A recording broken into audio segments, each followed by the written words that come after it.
বন্ধুরা, শুভ দুপুরবেলা চলে এসেছি। আজকে তো প্রচুর বৃষ্টি। কাল রাত থেকে দেখ আলুটা পুরো মাঝখান থেকে হয়ে গেল, হাফ হয়ে হাফ গেছে। হয়ে গেল।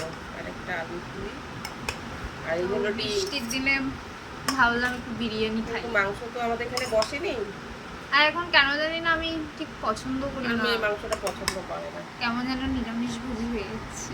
এই যে পুরোপুরি কালারটা কেমন হয়নি, হয়েছে বল? দারুণ হয়েছে। ডিম কালারটা। ডিম আলু এই বিরিয়ানি যে হয়েছে আমাদের এক আলু ডিম গামলা। বিরিয়ানি এই যে দেখা বন্ধুদের, এই যে এক গামলা হয়েছে।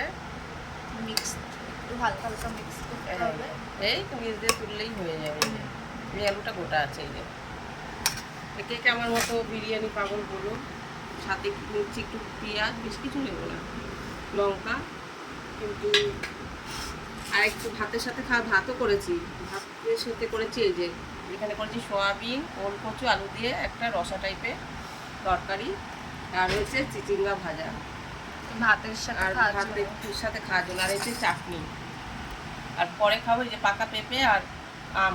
এটা ফজলিয়াম তো এরকম সাদা সাদা হয় বোধহয়, দেখতে জানি না, এরকম সাদা হয়েছে। তা কে কে আমার মতো এরকম খাবার খেতে পছন্দ করে আমাকে অবশ্যই বলবো। আমরা দুটোই খাবো, ভাতও খাবো, বিরিয়ানিও খাবো। বন্ধুরা ভালো লাগলে অবশ্যই কমেন্ট করে জানিও। টাটা।